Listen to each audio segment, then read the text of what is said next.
Hi everyone, I am Achal Pathak and welcome to 5 पैसा। Finance में premium word के कई मतलब होते हैं, जैसे कि इंश्योरेंस पॉलिसी के लिए जो हम मंथली अमाउंट देते हैं उसे प्रीमियम कहा जाता है। जब किसी कंपनी के शेयर्स अपनी फेस वैल्यू से ऊपर ट्रेड हो रहे होते हैं तब कहा जाता है कि शेयर्स प्रीमियम पर ट्रेड हो रहे हैं। साथ ही डेरिवेटिव मार्केट में भी प्रीमियम का कॉन्सेप्ट होता है, जो कि किसी भी ऑप्शन कॉन्ट्रैक्ट को परचेज करने का फुल कॉस्ट होता है। तो इस तरह प्रीमियम वर्ड को सर्कमस्टेंसेस और मार्केट टाइप के अकॉर्डिंग अलग अलग तरह से यूज किया जाता है। इसीलिए ये जरूरी है कि हम प्रीमियम वर्ड के हर मीनिंग को अच्छे से समझें, ताकि दूसरे फाइनेंस कॉन्सेप्ट समझते टाइम हमें कोई कंफ्यूजन ना हो। और आज का वीडियो हमने यही ध्यान में रखकर बनाया है, जहां हम पहले प्रीमियम वर्ड का मीनिंग और बाद में उसके डिफरेंट टाइप्स को समझने वाले हैं। लेकिन वीडियो शुरू करने से पहले please do like, share and subscribe to our YouTube channel and don't forget to hit the bell icon for notifications.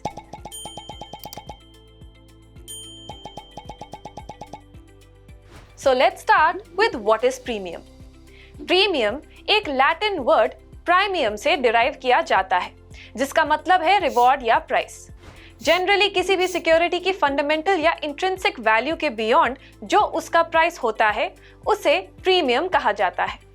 और एक तरह से ये प्रीमियम आपके लिए कॉस्ट ऑफ सिक्योरिटी ही होता है, जो कि इंश्योरेंस और ऑप्शन कॉन्ट्रैक्ट्स जैसे केसेस में आपको किसी भी रिस्क या लॉस से प्रोटेक्ट करने का काम करता है। प्रीमियम के अलग अलग टाइप्स होते हैं, चलिए उन्हें डिस्कस करते हैं। The first type is price premium. जब भी किसी सिक्योरिटी का प्राइस हाई डिमांड और लो सप्लाई जैसे फैक्टर्स की वजह से अपनी फंडामेंटल वैल्यू से ऊपर बढ़ जाता है तो उसे हम प्राइस प्रीमियम कहते हैं। फॉर एग्जाम्पल, अगर किसी कंपनी का करंट शेयर प्राइस अपनी फेस वैल्यू से ज्यादा है तब कहा जाता है कि शेयर्स प्रीमियम पर ट्रेड हो रहे हैं। सिमिलरली, बॉन्ड मार्केट में जिन बॉन्ड्स का प्राइस उनकी फेस वैल्यू से ऊपर होता है उन्हें प्रीमियम बॉन्ड्स कहा जाता है। और ये तब होता है जब बॉन्ड्स का यील्ड यानी coupon rate current interest rate से ज्यादा होता है। शायद ये आप जानते ही होंगे कि बॉन्ड प्राइस और उनके इंटरेस्ट रेट्स इनवर्सली रिलेटेड होते हैं, यानी जब बॉन्ड का प्राइस इंक्रीज होता है तब उनके इंटरेस्ट रेट्स डिक्रीज होते हैं एंड वाइसा वर्सा। इसीलिए बॉन्ड जैसे फिक्स्ड इनकम सिक्योरिटी को जब इन्वेस्टर्स प्रीमियम पर बाय करते हैं तो उसका मतलब ये है कि मार्केट की करंट इंटरेस्ट रेट्स बॉन्ड के कूपन रेट से कम है। इसी तरह जब आप ऐसे एसेट्स में इन्वेस्ट करते हैं जिनमें रिस्क इन्वॉल्व होता है तब आपको रिस्क प्रीमियम भी प्रोवाइड किया जाता है। रिस्क प्रीमियम इन्वेस्टर्स के लिए एक तरह का कॉम्पेंसेशन होता है, जो कि उन्हें तब मिलता है जब वो रिस्क फ्री एसेट्स के बजाय उन सिक्योरिटीज में इन्वेस्ट करते हैं जिनमें ज्यादा रिस्क इन्वॉल्व है। फॉर एग्जाम्पल, स्टॉक मार्केट में इन्वेस्टर्स को हाई रिटर्न्स के फॉर्म में इक्विटी रिस्क प्रीमियम ऑफर किया जाता है, और वो इसीलिए क्योंकि अदर एसेट्स के कंपैरिजन में इक्विटी इन्वेस्टिंग में ज्यादा रिस्क होता है।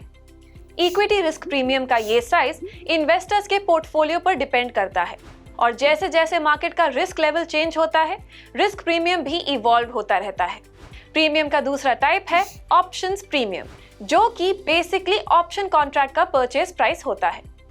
ऑप्शन होल्डर्स या बायर्स को ये राइट होता है कि वो कॉन्ट्रैक्ट के अंडरलाइंग फाइनेंशियल इंस्ट्रूमेंट को प्री डिटर्मिन स्ट्राइक प्राइस और डेट पर बाय या सेल कर सकते हैं। ध्यान रखिए कि ये एक राइट है, ना कि ऑब्लिगेशन।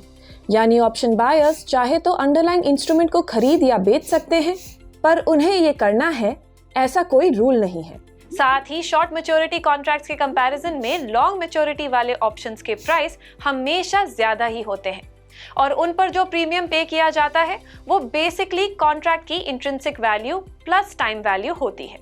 ऑप्शंस प्रीमियम की वैल्यू मार्केट वॉलेटिलिटी पर तो डिपेंड करती ही है, पर साथ ही उस ऑप्शन की करंट मार्केट प्राइस को स्ट्राइक प्राइस कितनी क्लोजली ट्रैक करता है, प्रीमियम इस पर भी डिपेंड करता है।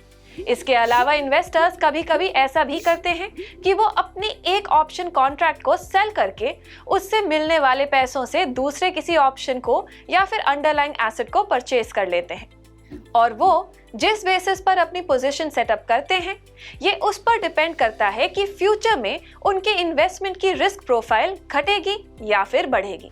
चलिए अब प्रीमियम के थर्ड और लास्ट टाइप इंश्योरेंस प्रीमियम को डिस्कस करते हैं। आई थिंक ये आपको ऑलरेडी पता है कि इंश्योरेंस प्रीमियम क्या होता है।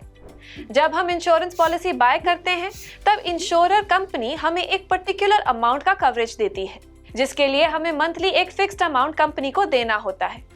इसे ही इंश्योरेंस प्रीमियम कहा जाता है। इस प्रीमियम में सेल्स एजेंट या ब्रोकर का कमीशन और साथ ही इंश्योरर द्वारा लिए जाने वाले पे आउट रिस्क का अमाउंट इंक्लूडेड होता है। इंश्योरेंस की मोस्ट पॉपुलर कैटेगरीज में ऑटो, होम ओनर, रेंटल और हेल्थ इंश्योरेंस शामिल है, जिसमें से व्हीकल इंश्योरेंस प्रीमियम सबसे कॉमन इंश्योरेंस प्रीमियम होते हैं, जहां आप अपनी व्हीकल की वैल्यू को एक्सीडेंट, थेफ्ट, फायर और दूसरे पोटेंशियल इश्यूज से होने वाले लॉसेस से इंश्योर करते हैं। जनरली सभी तरह के इंश्योरेंस में कंपनी और आपके बीच एक अग्रीमेंट होता है, जहां कंपनी आपको फाइनेंशियल लॉस होने के केस में कवरेज देने का प्रॉमिस करती है, जिसके बदले आप हर महीने कंपनी को इंश्योरेंस प्रीमियम देते हैं। आपके इंश्योरेंस प्रीमियम की कैलकुलेशन इंश्योरर कंपनी द्वारा दी जाने वाली कवरेज के अमाउंट और इंश्योरेंस की पर्टिकुलर कैटेगरी में इन्वॉल्व रिस्क पर डिपेंडेंट है। सो ये था हमारा प्रीमियम से रिलेटेड वीडियो में हमने जाना कि फाइनेंस में प्रीमियम वर्ड के कई मतलब हो सकते हैं, जैसे कि डेरिवेटिव मार्केट में जब आप ऑप्शन कॉन्ट्रैक्ट परचेज करते हैं और उस टाइम जो आप प्राइस देते हैं उसे प्रीमियम कहा जाता है। बॉन्ड मार्केट की बात करें तो जब भी किसी बॉन्ड का coupon rate current interest rate से ज्यादा होता है तब कहा जाता है कि बॉन्ड प्रीमियम पर ट्रेड कर रहा है। फाइनली जब हम इंश्योरेंस पॉलिसीज डिस्कस करते हैं तब वहां भी प्रीमियम वर्ड को फ्रीक्वेंटली यूज किया जाता है। Thank you so much for watching this video. If you are interested to learn more about such financial terms, then please like, share and subscribe to the 5paisa YouTube channel and stay tuned.